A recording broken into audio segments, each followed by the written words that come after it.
Assalamualaikum warahmatullahi wabarakatuh. Hai semua, perkenalkan nama saya Alifia Katrunada, mahasiswi semester 2 jurusan Ilmu Hukum. Pada video ini, saya akan mempresentasikan karya tulis ilmiah saya yang berjudul Tinjauan Hukum Islam dalam Menyikapi Aksi Demonstrasi pada mata kuliah Hukum Islam dengan dosen pengampu Bapak Mu'anif Ridwan SPDI MH. Selamat menyaksikan. Pertama-tama, kita harus mengetahui terlebih dahulu apa itu demokrasi. Demokrasi berasal dari bahasa Yunani yaitu demos dan kratos. Demos berarti rakyat dan kratos yang berarti kekuasaan. Sehingga dapat diartikan demokrasi yaitu kedaulatan berada di tangan rakyat. Kemudian, landasan demokrasi di Indonesia menerapkan demokrasi Pancasila yang merupakan ideologi dan juga sistem pemerintahan Indonesia yang telah dicetuskan oleh para pelopor kemerdekaan sejak dulu kala.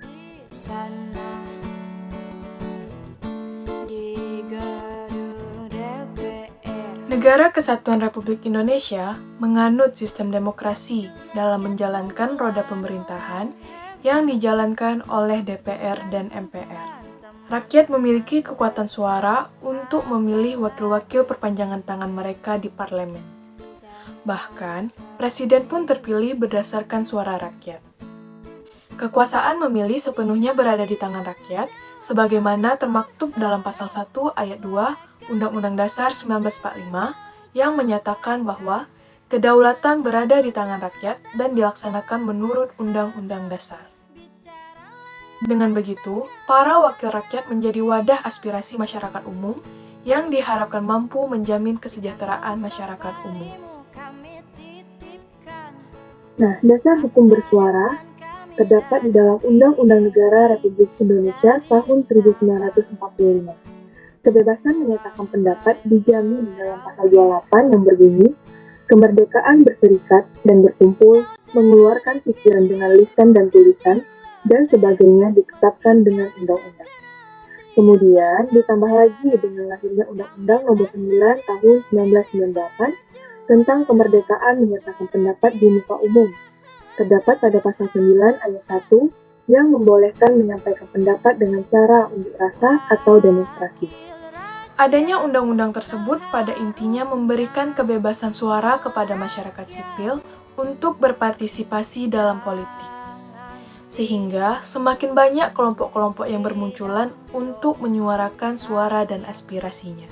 Pilihan demonstrasi itu wajar untuk mengungkapkan aspirasi, karena landasan negara demokratis adalah kebebasan. Kemudian demonstrasi memiliki pengertian yaitu demonstrasi atau unjuk rasa merupakan kegiatan oleh seorang atau lebih dengan tujuan mengeluarkan pendapat terhadap suatu kebijakan lembaga, organisasi, instansi, hingga pemerintah yang menyulitkan dan juga merugikan beberapa pihak dengan menggunakan lisan, tulisan, dan lain sebagainya secara terbuka di tempat umum. Demonstrasi umumnya dilakukan dengan cara berjalan secara massal yang biasanya diawali di suatu tempat dan menuju lokasi yang sudah ditentukan. Istilah unjuk rasa atau demonstrasi mengacu pada ekspresi tingkah laku dari orang atau sekelompok orang yang dapat mewakili suatu institusi atau lembaga dengan tujuan agar pikiran, pendapat, dan perasaannya dapat diperhatikan, dilihat, didengar, atau diterima. Demonstrasi terkadang diakhiri dengan bacaan petisi oleh ketua demo atau tuntutan untuk berbicara dengan perwakilan pihak yang didemo. Lalu bagaimana demonstrasi menurut agama Islam? Dalam perspektif Islam, belum dijelaskan secara pasti, baik dalam Al-Quran maupun As-Sunnah. Namun, yang diperintahkan kepada kita adalah menyampaikan kebenaran yang dikemas dalam bingkai amar ma'ruf nahi munkar. Sehingga menyampaikan atau memperjuangkan kebenaran adalah wajib. Islam memperbolehkan melakukan aksi demonstrasi apabila pemimpin atau pemerintah telah melakukan penyelewengan terhadap keadilan dan kemakmuran kepada masyarakat. Apabila aksi demonstrasi tersebut sampai menghasilkan kericuhan, konflik baku hantam antara rakyat dengan aparatur keamanan, maka hal ini dilarang dalam Islam. Menurut Imam Ghazali, menyampaikan pendapat, kritik, dan memberikan nasihat kepada orang yang keliru adalah wajib. Oleh karena itu, masyarakat harus menegakkan kewajiban ini bukan untuk tujuan lain, melainkan agar kebenaran itu terus hidup. Adapun perintah taat kepada pemerintah terdapat dalam surah An-Nisa ayat 59.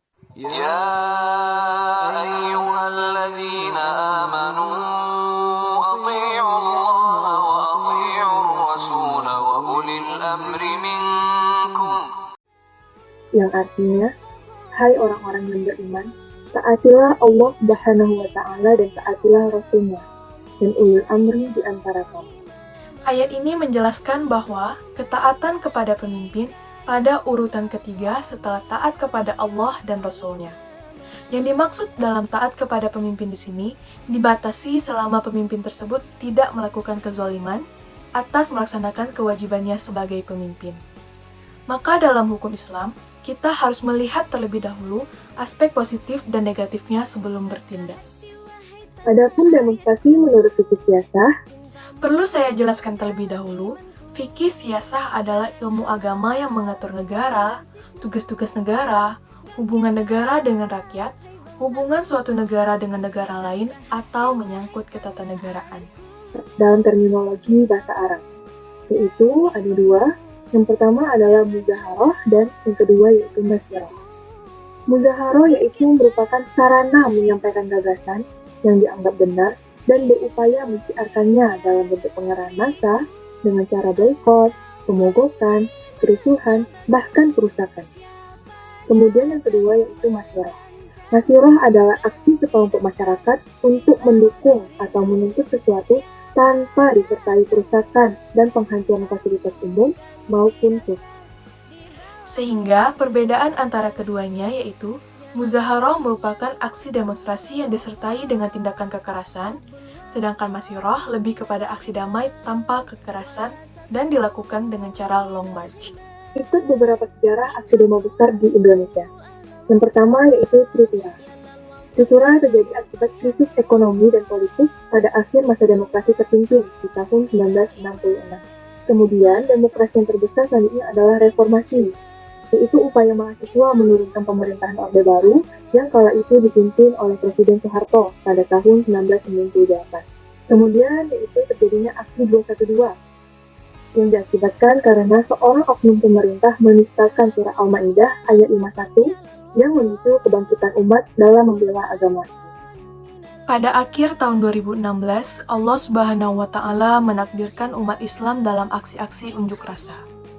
Ketika seorang oknum pemerintahan dengan berani menistai kalam ilahi yang terdapat dalam surah Al-Maidah ayat 51. Mayoritas ulama Nusantara bangkit dengan terbitnya surat keputusan Majelis Ulama Indonesia yang menyatakan bahwa oknum tersebut benar-benar melakukan penistaan terhadap Al-Quran dan penghinaan terhadap ulama sehingga layak untuk diproses sesuai dengan hukum yang berlaku. Namun, ternyata hukum tumpul ke atas. Perkara ini tidak diproses sebagaimana mestinya.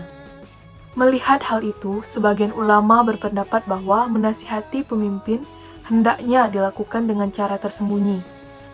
Namun, sebagian lainnya berpendapat bahwa boleh melakukan aksi nasihat kepada penguasa secara terang-terangan apabila metode itulah yang lebih maslahat. Hal inilah yang kemudian mendasari masyarakat Indonesia turut berpartisipasi dalam aksi 411 dan 212 serta aksi-aksi sejenisnya. Aksi demonstrasi tentunya menimbulkan beberapa dampak, yaitu dampak positif dan negatif. Adapun beberapa dampak positif dari aksi demonstrasi yang pertama yaitu aspirasi masyarakat akhirnya tersampaikan. Kemudian yang kedua yaitu bangkitnya semangat ukhuwah antar kaum muslimin. Yang ketiga, meningkatnya solidaritas. Dan yang keempat, masyarakat menjadi lebih kritis terhadap pemerintah. Adapun dampak-dampak negatif yang terjadi yang pertama itu pastinya massa akan mudah terprovokasi oleh oknum-oknum yang tidak bertanggung jawab. Kedua, juga mengganggu keamanan dan ketertiban umum. Ketiga, aksi demonstrasi sering berakhir anarkis. Yang keempat, menurunkan wibawa pemerintah di mata masyarakat. Sebagai sebuah kesimpulan, Islam memberikan hak kebebasan berpikir dan mengeluarkan pendapat kepada umatnya dengan syarat bahwa hak itu digunakan untuk menyebarkan kebaikan dan bukan untuk menyebarkan keburukan. Aksi demonstrasi bisa menjadi alat kontrol terhadap kekuasaan dan sebagai alat penyeimbang agar tidak terjadi ketimpangan yang destruktif. Akan tetapi, bukan berarti aksi demonstrasi merupakan jalan yang paling baik. Sehingga, pada dasarnya, segala macam masyiroh atau demonstrasi yang diniatkan karena Allah Ta'ala yang tidak bertentangan dengan nilai-nilai Islam, serta dilakukan dengan tetap memperhatikan adab dan akhlak, maka itu adalah salah satu bentuk mengingkari kemungkaran dan menampakkan kekuatan kaum muslimin untuk membela penderitaan umat dalam meningkatkan solidaritas ukhuwah terhadap saudara-saudara yang dizolimi. Wallahu a'lam bishawab. Semoga Allah Subhanahu wa Ta'ala menjagakan kita dari perbuatan tercela yang dapat merusak citra Islam rahmatan lil alamin. Demikianlah video presentasi saya, semoga bermanfaat dan saya tidak lupa mengucapkan terima kasih yang sebesar-besarnya kepada dosen pengampu yakni Bapak Mu'anif Ridwan SPD IMH atas bimbingannya. Demikian, akhirul kalam, wassalamualaikum warahmatullahi wabarakatuh.